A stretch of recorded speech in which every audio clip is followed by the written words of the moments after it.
passa, gent del submón? Què passa, gent del submón? Benvinguts al submón de Juan i Patri!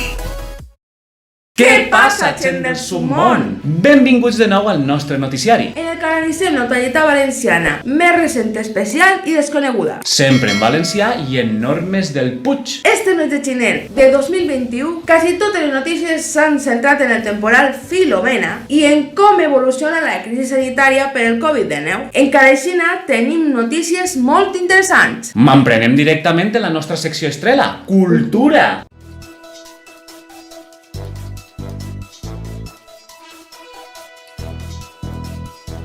Enguany, 2021, se compleixen 100 anys de l'última visita de Vicent Blasco Ibáñez a València. Conegut com el valencià universal, representa el màxim exponent del valencianisme. Desterrat pel govern d'Espanya, visca els seus últims anys entre Argentina, França i la seva València natal. I enguany recordem la seva lluita per la llibertat, el progrés i la república. Uns ideals que el dugueren a l'exili perquè continuen vius entre tots els valencians. Altres valencians que lluiten per no desaparèixer són els fallers de la centenària falla Pintor Domingo Guillem de Castro del Cap i Casal. Està considerada la més menuda de la ciutat, en apenes 35 membres. A pesar d'això, ha sigut guanyadora de primers premis i compta amb més de 150 anys de tradició fallera. La crisi econòmica i la suspensió de les falles en 2020 ha provocat que un gran número de fallers deixen la falla. Esta reclama l'Ajuntament de València ajuda per a promocionar-se i convida a tots els valencians a unir-se a ella. Ara, una notícia doble. El passat any 2020 foren descoberts en Oriola res de l'antiga muralla islàmica de la ciutat durant unes obres, lo que ha donat a conèixer la forma definitiva dels seus carrers. Al mateix temps, el fadrí de Castelló de la Plana s'ha descobert un actiu mural de la Sagrada Família de Maria, on apareixen Santa Anna, Sant Joaquim i la Verge Maria de Xiqueta. El mural data del segle XVI i la seva importància radica en que és una de les poques obres on no apareix la Verge Maria junt a Sant Josep ni Jesús. Tot un aconteixement per al patrimoni valencià. Ara anem en societat.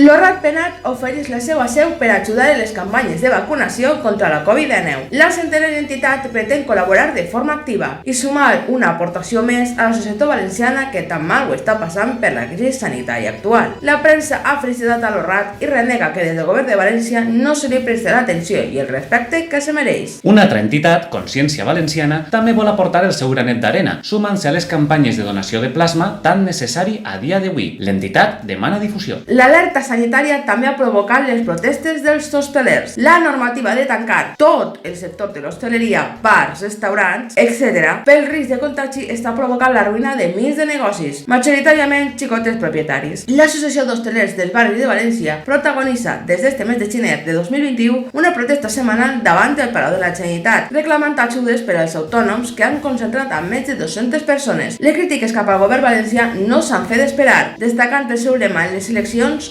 rescatar persones, mentre els xicotes negocis no paren de tancar i tancar. I ara anem en la notícia més important del moment. El Tribunal Suprem tomba la llei que li otorgava a Catalunya el control sobre els demés caves espanyols. La modificació del Real Decret 1338-2018 que el govern d'Espanya efectuà en 2019, otorgant-li al Consell Regulador de la Denominació d'Origen en seu en Vilafranca del Penedès, província de Barcelona, les competències per a la regulació del cava a nivell nacional, ha sigut revocar este mes de gener per ordre judicial. El recurs presentat per la Junta d'Extremadura ha sigut estimat íntegrament, no admetent-se cap recurs contra la sentència, per lo que el Consell Regulador deurà de tornar-li les funcions al Ministeri d'Agricultura, ja que són de caràcter nacional espanyol i no poden estar controlades per una sola comunitat autònoma. A més, el Consell Regulador serà multat i investigat per extralimitar-se en les seues funcions i manipular el mercat del cava a favor del cava català, com rebaixar les quotes de producció en 2020 quan este no tenia potestat per a fer-ho, o frenar l'expansió de la denominació d'origen en altres comunitats en auge, com València o Extremadura, afirmant que això devaluaria el producte. A d'esta se suma que Catalunya compta en més del 78% de les hectàrees per a la producció de cava denominació d'origen de tota Espanya, mentre que, per exemple, València només compta en un 10%. La polèmica continua i se suma a la que causà la denominació que el Consell Regulador li donà al cava valencià, Altos de Levante, un nom que negava completament qualsevol sentiment d'identitat valenciana. Esta entrega de competències per part del govern d'Espanya a una entitat en seu en Catalunya s'ha interpretat com un pacte a canvi de l'ajuda dels partits nacionalistes catalans per a la investidura de Pedro Sánchez com a president del govern. Des d'este noticiari demanem respecte a la indústria valenciana i que no se gaste com a moneda de canvi en cap xoc polític. I en això acabem el vídeo d'avui. Donen-li un bon m'agrada i subscriviu-vos al canal. Compartiu el vídeo en tot el món que vulgui estar enterat de les notícies valencianes més recents, particulars i interessants. Comenteu quina notícia vos impacta més en el hashtag CabaValencià.